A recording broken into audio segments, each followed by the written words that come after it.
تو بعض خوش نصیب جب قرآن پڑھتے ہیں تو اللہ بھی ان کا سننا پسند فرماتے ہیں. اللہ سنتے ہیں، کتنا پسند آتا ہے اللہ کو. قرآن سنو، اللہ کا کلام ہے. یہ حقیقت میں اللہ سے کلام ہے، اللہ سے باتیں ہیں. اللہ سے باتیں، پتہ نہیں کس کس سے باتیں کرتا ہے یہ آج کا مسلمان. لیکن اگر آج اس کے پاس فرصت نہیں ہے تو اپنے محبوب حقیقی سے بات کرنے کی فرصت نہیں ہے. اس محسن سے، اس کریم سے، اس داتا سے، اس مہربان سے، اس سے بات کرنے کے لیے اس کے پاس وقت نہیں ہے. تو اللہ کا کلام، اللہ سے کلام کا مقام ہے. اللہ سے باتیں ہیں مزے لے لے کر، اللہ کی عظمت کے ساتھ، اللہ کی محبت کے ساتھ، ادب کے ساتھ، احترام کے ساتھ. قرآن کی تلاوت اللہ سے کلام کی طرح ہے. اور جہاں میرے عزیزو قرآن کا تلاوت کرنا بڑی سعادت کی بات ہے، وہاں عظمت، محبت، ادب کے ساتھ قرآن کو سننا بھی بڑی سعادت کی بات ہے.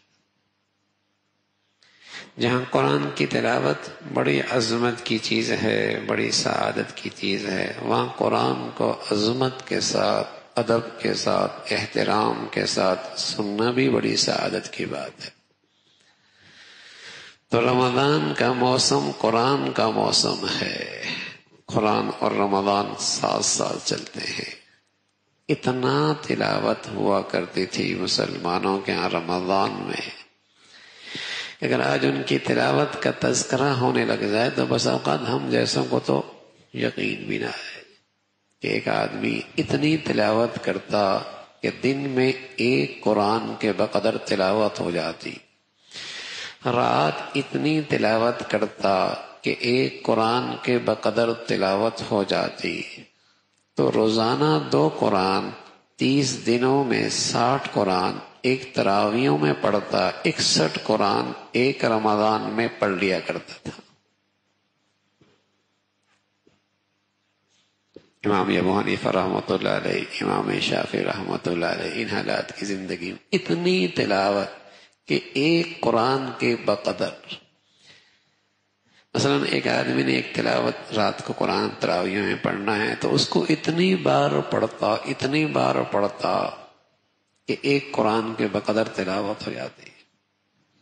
شیخ الحدیث مولانا زکریا رحمۃ اللہ علیہ فرمایا کرتے تھے، جو رات کو میں نے منزل پڑھنی ہوتی تھی میں اس کو 31 مرتبہ پڑھتا تھا، ایک قرآن سے بھی کچھ زیادہ، کہ اگر 29 کے چاند ہو جائے تو میری 30 قرآن ختم کرنے کی گنتی پوری ہو جائے. اتنی کثرت سے قرآن کی تلاوت. اور کیوں نہ ہو، اللہ کا نبی صلی اللہ علیہ وسلم کے ہاں جبرائیل امین رمضان میں آیا کرتے تھے. آپ انہیں قرآن سناتے تھے، وہ آپ کو قرآن سنایا کرتے. دور ہوا کرتا تھا، دور کہ رمضان میں پڑھنے کا سعادت بھی مل جائے، سننے کی سعادت بھی مل جائے. پڑھنے کی سعادت بھی ملے، سننے کی سعادت بھی ملے. تو رمضان ایسا ہی ہے، خود بھی کئی قرآن ختم کیے، اور جب تراویحوں کا موقع آیا، سننے کا موقع آیا، ادب کے ساتھ، عظمت کے ساتھ اللہ کا کلام سن رہا ہوں. آدمی کے لیے سننا بوجھل اس وقت ہوتا ہے جب قرآن کی عظمت، ادب، اس کا استحضار نہیں ہوتا. پھر تو اس کا جی چاہتا ہے بس کچھ اس طرح ہو جائے کہ کچھ سمجھ میں نہ آئے اور ختم ہو جائے.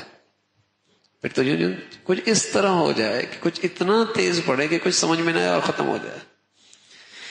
جہاں کچھ 5، 10، 15 منٹ تاخیر ہو جائے، یہ بہت آہستہ پڑتا ہے. وہاں جائیں گے جہاں بہت جلدی پڑتا ہے، بہت جلدی پڑھا، ہاں یہ بہت جلدی پڑھتا ہے.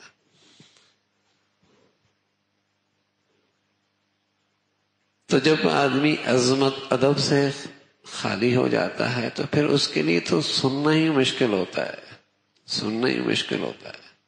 اللہ کا نبی صلی اللہ علیہ وسلم کے بارے میں آتا ہے، یتورمت قدما، پاؤں پہ ورم آ جایا کرتے تھے، اتنا طویل قیام کرتے تھے پاؤں پہ ورم آ جاتے تھے. بتاؤ کتنا لمبا قیام ہوتا ہوگا، پاؤں پہ ورم ایسے ہی تو نہیں آتا.